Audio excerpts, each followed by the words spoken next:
సినీ నిర్మాత బండ్ల గణేష్ కుమార్తె వివాహ వేడుకకు సీఎం రేవంత్ రెడ్డి, టీపీసీసీ అధ్యక్షుడు ఎమ్మెల్సీ మహేష్ కుమార్ గౌడ్ హాజరయ్యారు. నూతన వధూవరులను ఆశీర్వదించి వారి వైవాహిక జీవితం సుఖ సంతోషాలతో సాగాలని ఆకాంక్షించారు. కుటుంబ సభ్యులతో ఆత్మీయంగా ముచ్చటించారు.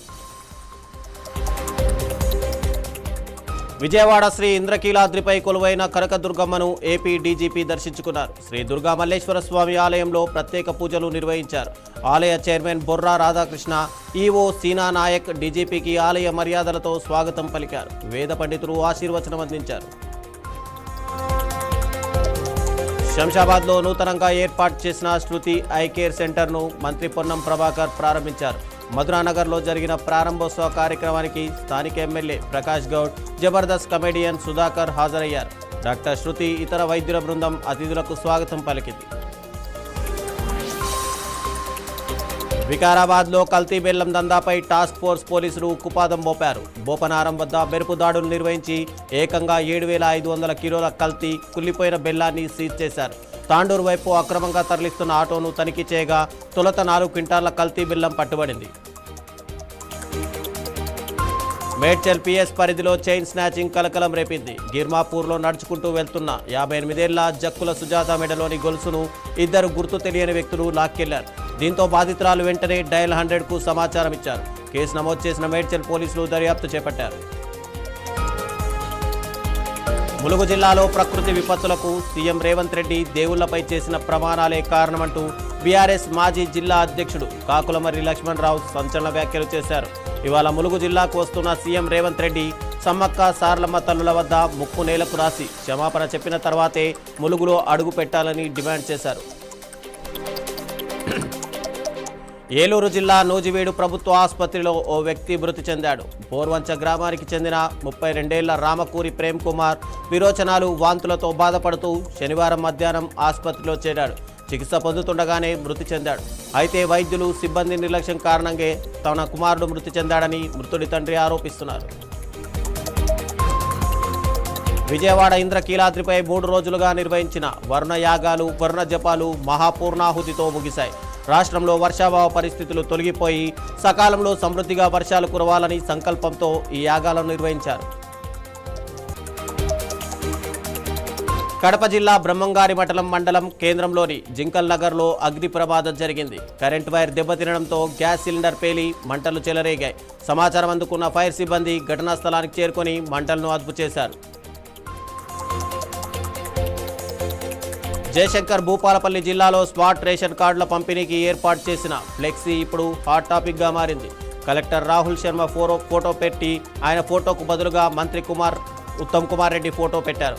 దీంతో ఫ్లెక్సీ చూసిన ప్రజలు అవాక్కయ్యారు. కలెక్టర్ చేతుల మీదుగా కార్యక్రమం జరిగిన ఫ్లెక్సీలో మాత్రం ఆయన ఫోటో కనిపించకపోవడం విమర్శలకు దారితీసింది. చంద్రగిరి నియోజకవర్గంలో ఏనుగుల గుంపు హల్చల్ చేస్తోంది. ఎర్రావారిపాలెం, చంద్రగిరి మండలాల్లో సుమారు 30 ఏనుగుల పంట పొలాలపై దాడి చేసి కొబ్బరి, వరి, టమాటో, పశుగ్రాసం పంటలను ధ్వంసం చేశాయి. ఏనుగులను అడ్డుకునే క్రమంలో రైతు కేశవరెడ్డికి గాయాలై చేయి విరిగింది. పశ్చిమ గోదావరి జిల్లాలో రోడ్డు ప్రమాదం జరిగింది. ఇరగవరం మండలం ఐతంపూడి లాకుల వద్ద అదుపు తప్పిన కారు కాలువలోకి దూసుకెళ్లింది. ఈ ఘటనలో 4 యువకులు గల్లంతయ్యారు. ఈత రావడంతో మట్టా సంతోష్ అనే యువకుడు ప్రాణాలతో బయటపడ్డాడు. పెరవలిలో పెళ్లికి వెళ్లి ఓగిడి నుంచి తిరిగి వస్తుండగా ఈ ప్రమాదం జరిగింది. కడప జిల్లా కమలాపురం ప్రభుత్వ ఆసుపత్రిలో సిబ్బంది సకాలంలో స్పందించి ఓ వృద్ధుడి ప్రాణాలు కాపాడారు. గంగవరం గ్రామానికి చెందిన 60 ఏళ్ల వ్యక్తికి అర్ధరాత్రి సమయంలో తీవ్రమైన ఛాతీ నొప్పి రావడంతో కుటుంబ సభ్యులు కమలాపురం 30 పడకల ప్రభుత్వ ఆసుపత్రికి తీసుకొచ్చారు. దీంతో వైద్యులు అత్యవసర చికిత్స ప్రారంభించి ఎనెక్టేప్లేస్ ఇంజెక్షన్తో థ్రాంబోలైసిస్ నిర్వహించారు. కడప జిల్లా కమలాపురంలో ఆటో డ్రైవర్లకు కొత్త ఎస్ఐ శ్రీనివాసులు కౌన్సిలింగ్ ఇచ్చారు. కడప బళ్ళారి హైవే క్రాస్ రోడ్లో అడ్డదిడ్డంగా ఆటోలు నిలిపి ట్రాఫిక్కు అంతరాయం కలిగించవద్దని సూచించారు. ప్రతి డ్రైవర్ తప్పనిసరిగా డ్రైవింగ్ లైసెన్స్, ఆర్సీ కలిగి ఉండాలని, ఆటో సామర్థ్యానికి మించి ప్రయాణికులను ఎక్కించుకోవద్దని ఆదేశించారు. హైదరాబాద్ గాంధీ భవన్, ఇందిరా భవన్లో SIR 2పై కీలక శిక్షణ కార్యక్రమం నిర్వహించారు. అసెంబ్లీ, పార్లమెంట్ నియోజకవర్గాల కోఆర్డినేటర్లు ఈ కార్యక్రమంలో పాల్గొన్నారు. SIR 2 ప్రక్రియలో అనుసరించాల్సిన విధి విధానాలు, సమన్వయం, క్షేత్రస్థాయిలో చేపట్టాల్సిన చర్యలపై వారికి శిక్షణ ఇచ్చారు.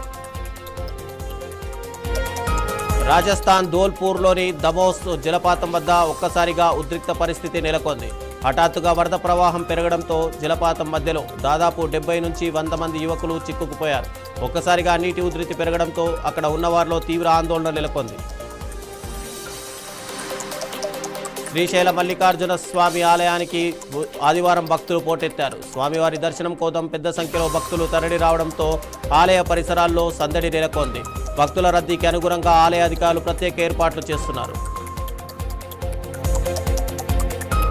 పాన్ మసాలా ప్రచారంపై బాలీవుడ్ నటులు షారూఖ్ ఖాన్, అజయ్ దేవగన్లకు మహారాష్ట్ర ఆహార భద్రతా అధికారులు నోటీసులు జారీ చేశారు. రాష్ట్రంలో నిషేధిత ఉత్పత్తులను పరోక్షంగా ప్రచారం చేస్తున్నారన్న ఆరోపణలపై ఈ నోటీసులు మంజూరు చేశారు. తిరుమల శ్రీవారి భక్తుల మనోభావాలను దెబ్బతీసేలా అలిపిరి నడక మార్గంలో ఓ వ్యక్తి సిగరెట్ తాగిన వీడియో సోషల్ మీడియాలో వైరల్గా మారింది. ఈ షాకింగ్ ఘటనపై టీటీడీ ఆగ్రహం వ్యక్తం చేసింది. ఈ అపచారానికి పాల్పడిన వ్యక్తిని గుర్తించి కఠిన చర్యలు తీసుకుంటామని, ఇలాంటి ఘటనలు పునరావృతం కాకుండా భద్రతా నిఘాను మరింత పెంచామని టీటీడీ వెల్లడించింది. నంద్యాల జిల్లా జూపాడు బంగ్లా మండలం తరిగోపుల గ్రామంలో అగ్ని ప్రమాదం జరిగింది. పశువుల పాకలో ఒక్కసారిగా మంటలు చెలరేగి 2 ఎద్దులు, ఓ గేదె అగ్నికి ఆహుతయ్యాయి. వ్యవసాయ పనిముట్లు కూడా పూర్తిగా కాలిపోయాయి. ఈ ప్రమాదంలో 10 లక్షల రూపాయలకు పైగా ఆస్తి నష్టం జరిగిందని బాధితులు తెలిపారు. విజయవాడ సెంట్రల్ నియోజకవర్గంలో స్వాతంత్ర సమరయోధుడు, ప్రజా గాయకుడు గౌతు లచ్చన్న 117వ జయంతి వేడుకలను నిర్వహించారు. సింగ్నగర్లోని ఎమ్మెల్యే బోండా ఉమామహేశ్వరరావు కార్యాలయం వద్ద జరిగిన కార్యక్రమంలో టీడీపీ యువ నాయకుడు బోండా సిద్ధార్థ లచ్చన్న చిత్రపటానికి నివాళులు వేసి పూలమాలలు సమర్పించారు. యాదగిరిగుట్ట లక్ష్మీ నరసింహస్వామి ఆలయానికి భక్తులు పోటెత్తారు. స్వామివారి దర్శనం కోసం భక్తులు భారీగా తరలిరావడంతో క్యూలైన్లు కిక్కిరిసిపోయాయి. స్వామివారి దర్శనానికి దాదాపు 3 గంటల సమయం పడుతోంది. భక్తులు క్యూలైన్లలో వేచి ఉంటూ స్వామివారి దర్శనం కోసం ఎదురు చూస్తున్నారు.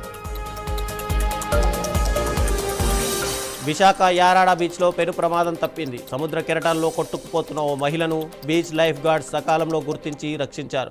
ప్రమాదాన్ని గుర్తించిన వెంటనే రంగంలోకి దిగి ఆమెను సురక్షితంగా ఒడ్డుకు తీసుకొచ్చారు. దీంతో పెద్ద ప్రమాదం తప్పడంతో అక్కడున్న సందర్శకులు ఊపిరి పీల్చుకున్నారు. తిరుమల శ్రీవారిని పలువురు ప్రముఖులు దర్శించుకున్నారు. ఇవాళ ఉదయం నైవేద్య విరామ సమయంలో కర్ణాటక హైకోర్టు న్యాయమూర్తి మన్మథరావు, జనసేన ఎమ్మెల్యే బొలిశెట్టి శ్రీనివాస్, మంత్రి రంజిత్ కుమార్, నటుడు జనసేన నేత ఆర్కే నాయుడు తదితరులు స్వామివారి దర్శనం చేసుకున్నారు.